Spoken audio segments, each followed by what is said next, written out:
Welcome again दोस्तों। स्वागत है आपका इजी लर्निंग हब में। तो आज हम इस चैप्टर का बोले तो फर्स्ट चैप्टर फिजिक्स का लास्ट टॉपिक पढ़ने जा रहे हैं, जिसका नाम है मैग्निफिकेशन। आपको पता है कि इससे पहले हम लोगों ने एक एक टॉपिक करके सारा वीडियोस प्लेलिस्ट में डाला हुआ है। जिन्हें आपने अभी तक नहीं देखा है तो बिल्कुल जाकर देखें। उसके बाद आज की टॉपिक जो है वो है मैग्निफिकेशन। मैग्निफिकेशन यानी आवर्धन। आवर्धन क्या होता है? किसी चीज का बड़ा होना, यानी मैग्नीफाई होना। क्या होना? जैसे कि किसी चीज को हम मैग्नीफायर से देखते हैं तो क्या वो हमको बड़ा दिखता है। जैसे कि एज लाइक माइक्रोस्कोप्स, वो क्या हमको किसी चीज को क्या करके दिखाता है? मैग्नीफाई करके दिखाता है। ठीक, तो वही बात है कि जब हम किसी वस्तु को दर्पण के सामने रखते हैं तो वो क्या होती है? आवर्धित होती है। आवर्धित बोले तो बड़ी होती है, या आवर्धित का मतलब सिर्फ बड़ा होना भी नहीं होता है, उसका मतलब ये भी हो सकता है कि वो छोटा भी हो सकता है। ठीक, तो क्या कितना बड़ा है कितना छोटा है, इसके बारे में समझाता है हमको क्या? मैग्निफिकेशन। तो शुरू करते हैं। मैग्निफिकेशन मैग्निफिकेशन क्या होता है? इसको कहते हैं, यानी अगर इसमें लिखें तो प्रतिबिंब बोले तो इमेज, प्रतिबिंब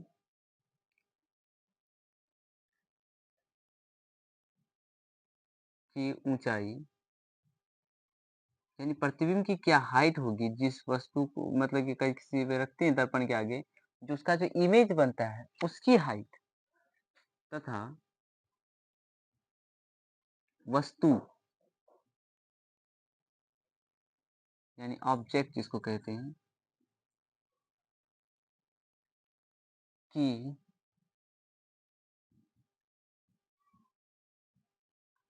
ऊंचाई का अनुपात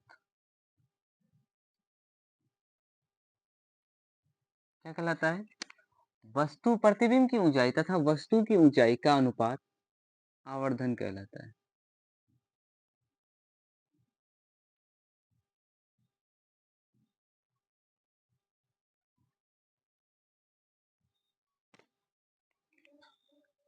ठीक है, और इस मैग्निफिकेशन को जो हम लोग डिनोट करते हैं वो उसको एन से डिनोट करते हैं, यानी आवर्धन को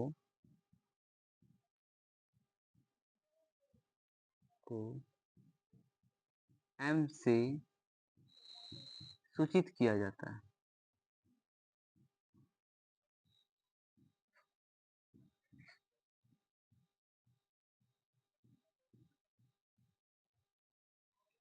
आवर्धन को एम से सूचित किया जाता है। और हम ये कह सकते हैं कि अगर हम वस्तु की ऊंचाई को अगर वस्तु की ऊंचाई को h मान लें, क्या माने? h, तथा प्रतिबिंब की ऊंचाई को अगर h डैश मान लें,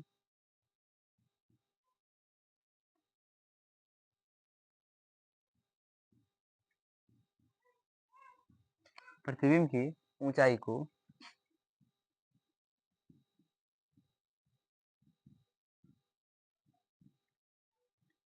h डैश माने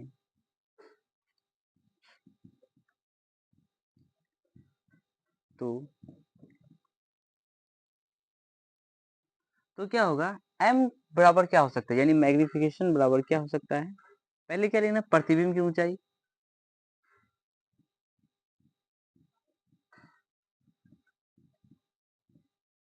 प्रतिबिंब की ऊंचाई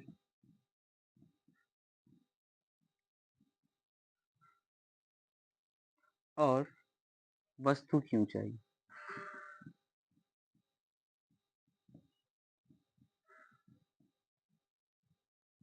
और वस्तु प्रतिबिंब की ऊंचाई को जो हम माने हैं वो क्या है? h डैश, और वस्तु की ऊंचाई को क्या माने हैं? h। वस्तु की ऊंचाई को क्या माने हैं? h, यानी m बराबर हो सकता है क्या? H dash upon H.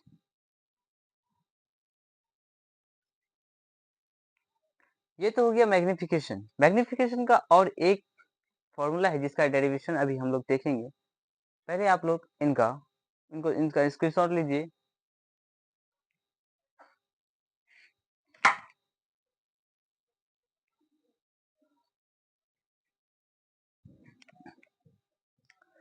अच्छा, अब हम लोग देखते हैं, हम लोगों ने जो प्रूफ अभी मतलब देखा था क्या, m is equal to m h dash upon h, मतलब कि प्रतिबिंब की ऊंचाई और वस्तु की ऊंचाई का अनुपात क्या था, क्या कहते हैं, m, यानी कि आवर्धन था। आवर्धन का एक और फॉर्मूला हम क्या बताए थे, मतलब कि अभी जो निकालने वाले ड्राइव होगा, जिसका डेरिवेशन होगा इसका, वो होगा v minus v upon u, यानी v जो होता है, हम उस दिन बताए थे, v को किससे डिनोट करते हैं, ये क्या कहते हैं, इमेज डिस्टेंस को, यानी ध्रुव से लेकर इमेज तक की जो डिस्टेंस होती है वो क्या कहलाती है, u। और क्या कहते हैं, और क्या ऑब्जेक्ट डिस्टेंस को u से डिनोट करते हैं, और सॉरी, ऑब्जेक्ट डिस्टेंस को u से डिनोट करते हैं, यानी यहाँ से लेकर यहाँ तक की दूरी को हम किससे, u से डिनोट करते हैं, और यहाँ से लेकर यहाँ तक की दूरी को हम किससे, v से डिनोट करते हैं, यानी कि ध्रुव से लेकर ऑब्जेक्ट तक की डिस्टेंस को u से, और ध्रुव से लेकर क्या कहते हैं, इमेज तक की डिस्टेंस को क्या कहते हैं, v से डिनोट करते हैं। ये हम लोगों ने पिछले कक्षा में, मतलब पिछले क्लास में इनको कर लिया था। अब हम लोग इसका डेरिवेशन अगर देखेंगे तो सबसे पहले हम क्या देखेंगे, दो त्रिभुज इसमें बन रहा है। कौन सा, दो त्रिभुज बन रहा है, जिसमें से एक त्रिभुज क्या है, एक ए बी और पी, कौन सा त्रिभुज, त्रिभुज ए बी। सबसे पहले हम क्या इसमें लिए क्या है, एक अवतल दर्पण लिए है, क्या, अवतल दर्पण। इसका क्राइटेरिया हम लोगों ने पहले, इनसे पहले वाली वीडियो में कर चुके हैं कि ये जो अवतल दर्पण है, अवतल दर्पण में जब हम फोकस और सेंटर के बीच में किसी वस्तु को रखते हैं अवतल दर्पण में, तो उसका इमेज जो बनता है सेंटर से बहुत, मतलब कि दूर बनता है, सेंटर से काफी दूर बनता है, यानी सेंटर ऑफ कर्वेचर का पीछे बनता है।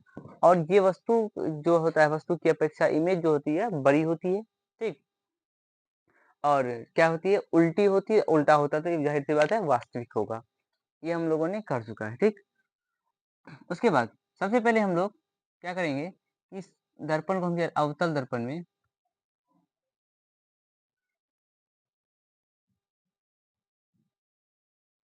वस्तु को कहाँ रखे हैं, अवतल दर्पण में वस्तु को सेंटर ऑफ कर्वेचर यानी सी और एफ के बीच रखा है।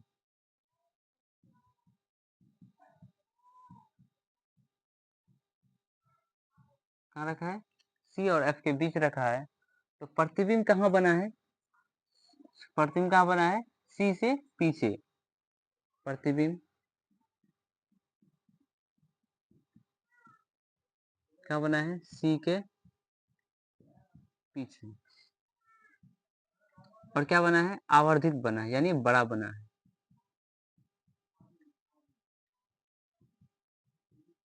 और आपको क्या बना है, ये वास्तविक भी बना है, ये भी कह सकते हैं, ठीक। उल्टा बना है, ये सब इसका क्राइटेरिया है, ठीक, इमेज का। तो हम लोग सबसे पहले क्या करते हैं, इसमें लेंगे दो त्रिभुज है, इसमें कि दो त्रिभुज क्या है, समरूप है। दो त्रिभुज समरूप है, कौन कौन सा त्रिभुज, एक ए बी पी, और एक त्रिभुज आपको दिख रहा है A B dash, A dash और पी, यानी A dash P B dash, ये भी कह सकते हैं। समरूप मतलब क्या, एक जैसा दिखता है, समरूप मतलब एक जैसा, क्लास 10th में आपने पढ़ा होगा कि एक जैसा दिखता है, तो वो क्या कहलाता है, समरूप कहलाता है, ठीक। यानी कि ये भी एक समकोण त्रिभुज है, तो वो भी एक क्या है, समकोण त्रिभुज है, ठीक। त्रिभुज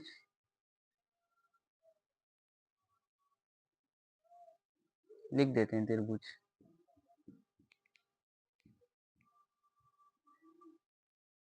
त्रिभुज ABP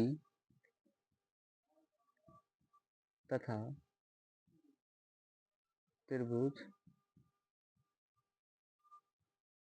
A डैश P और B डैश से A डैश P और B डैश, यानी इसका अगर हम इसका ये डिस्टेंस लेंगे, मतलब कि ये वाला भुजा लेंगे, तो इसका भी ये वाला भुजा लेंगे। अगर हम इसका ये वाला भुजा लेंगे यानी कर्ण वाला भुजा लेंगे, तो इसका भी कर्ण वाला भुजा लेंगे। ठीक, अगर इसका हम ये वाला भुजा लेंगे जिसको कहते हैं आधार, तो इसका भी हम लोग क्या लेंगे, आधार लेंगे। यहाँ तक आपको समझ में आ गया होगा। ठीक, तो सबसे पहले हम बड़ी त्रिभुज में ए डैश बी डैश लेते हैं। क्या लेते हैं, ए डैश बी डैश लेते हैं। तो यानी ये वाला लिए तो हमको लेना क्या होगा, ये वाला। तो हम क्या कह सकते हैं कि ए डैश बी डैश अपॉन ये वाला लेंगे यानी ए बी। ठीक, जिसका क्या कहते हैं, समरूप में क्या होता है कि ये वाला लिए तो इधर का ये वाला लेंगे, ये वाला अगर कर्ण वाला लिए तो ये सर का ये कर्ण वाला यानी हाइपोटेन्यूस वाला लेंगे। अगर बेस वाला लिए तो इसका भी बेस वाला लेंगे, भुजा मतलब साइड जो होता है उसका बेस वाला लेंगे। अब हम जिसमें हम मेरा काम होगा ए डैश बी डैश को यानी A dash A B dash यानी ये वाला भुजा और ये वाला भुजा लेंगे। क्या लेंगे, ये वाला, ये P और B डैश। अब यानी ये इसका बेस लिए तो इसका भी क्या लेंगे, बेस लेंगे, जिसको हम क्या कहेंगे PB। समझिए, इसका इसका ये वाला भुजा लिए तो इसका ये वाला भुजा, इसका ये वाला भुजा लिए तो इसका ये वाला भुजा। ठीक, ये आ गया हमारा A डैश B डैश। ठीक, अब हम लोग क्या करेंगे, आपको पता है A डैश B डैश कहाँ है, A डैश B डैश ये क्या है, हाइट ऑफ इमेज। क्या है, हाइट ऑफ इमेज यानी प्रतिबिंब की ऊंचाई है। ए डैश बी डैश ये क्या है, प्रतिबिंब की ऊंचाई।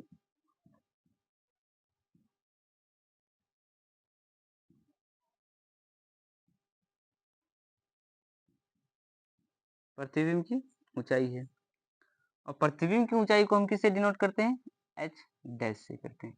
ठीक, और ए बी जो है, ए बी ये किसकी ऊंचाई है, वस्तु की ऊंचाई। और वस्तु की ऊंचाई को हम किससे डिनोट करते हैं, एच से। किससे, एच से।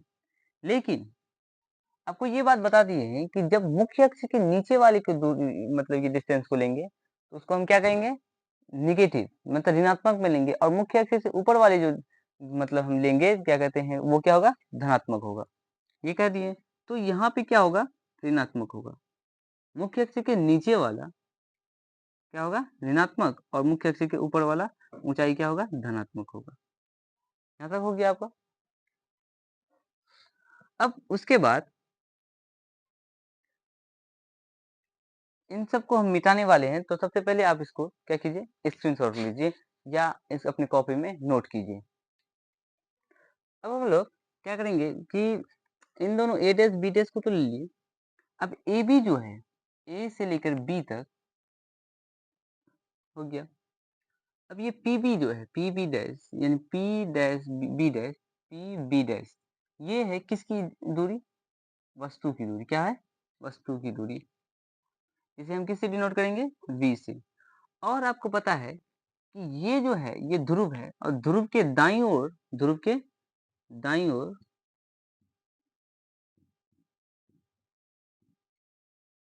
दाईं ओर क्या होगा, ऋणात्मक होता है। ध्रुव के दाईं ओर जितना भी होता है वो क्या ऋणात्मक होता है। तो हम यहाँ क्या कह सकते हैं, यानी पी बी डैश जो कि क्या है, प्रतिबिंब की दूरी है,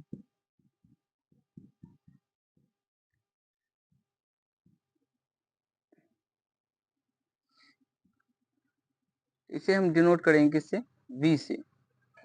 क्योंकि ये ध्रुव के बाईं ओर है तो इसलिए इसको क्या करेंगे? माइनस V से डिनोट करेंगे। और B जो है वो किसकी, P से लेकर B तक ये किसकी दूरी है? किसकी दूरी है? वस्तु की दूरी।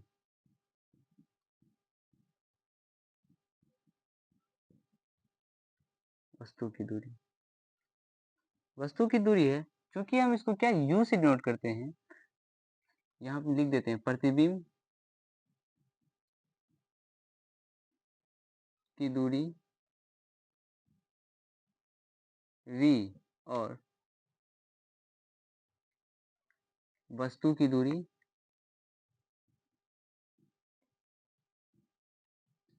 किससे? U से डिनोट करते हैं। ठीक, तो इसलिए इसको हम क्या U से डिनोट करेंगे। और चूंकि ये मुख्य अक्ष के नीचे है, सॉरी, क्योंकि ये मुख्य अक्ष के बाईं ओर है इसलिए इसको दाईं ओर है, सॉरी यहाँ बाईं ओर लिखना था ना,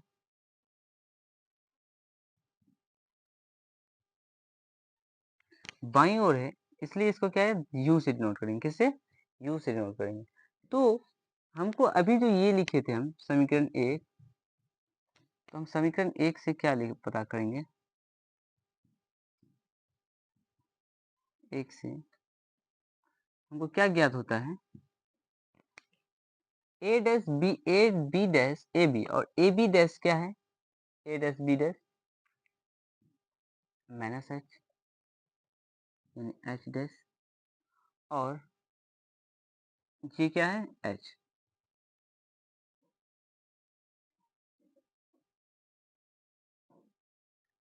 हम यहाँ लिख देते हैं सबसे पहले, क्या लिखेंगे? एच डैश अपॉन एच, और पी बी डैश क्या है? प्रतिबिंब की दूरी। पी बी डैश क्या है? प्रतिबिंब की दूरी, जिसे माइनस वी से डिनोट किए हैं। और पी बी क्या है? Minus you. ये नेगेटिव खत्म, मतलब दोनों नेगेटिव नेगेटिव क्या हो गया? पॉजिटिव हो गया। दोनों नेगेटिव एक दूसरे से कट गया तो क्या हो गया? खत्म हो गया। तो ये h dash upon h is equal to क्या हो जाएगा? V minus u. और वी माइनस यू, और क्या कहते हैं? एच डैश, ये माइनस है, ये उधर जाएगा तो minus h dash upon h is equal to v बटे यू माइनस, और एच बटे एच डैश को हम किससे डिनोट करते हैं? एम से। ये हो गया m is equal to v dash v upon u negative में, किसमें? यानी माइनस वी अपॉन यू। ये हो गया आपका डेरिवेशन। एक और एक फॉर्मूला हम लोगों ने क्या m बराबर क्या लिखा था? एच डैश अपॉन एच, यानी जहाँ हाइट दिया रहे वहाँ हाइट लिखेंगे, और जहाँ m is equal to v minus u, जहाँ पे बस प्रतिबिंब की दूरी और बस क्या कहते हैं इमेज की दूरी दिया रहेगा तो वहां से हम लोग इसको करेंगे। ठीक, और अगली बार हम लोग क्या करेंगे? इससे कुछ रिलेटेड न्यूमेरिकल्स को सॉल्व करेंगे। और फिर आपका ये चैप्टर आज खत्म हो चुका है। फिर हम लोग नेक्स्ट वीडियो से, नेक्स्ट डे से अगले दूसरे चैप्टर को लेकर आएंगे। बने रहिए हमारे साथ एजी लर्निंग हब में, जहाँ पर आपको अच्छा कंटेंट प्रोवाइड होगा। थैंक यू, धन्यवाद।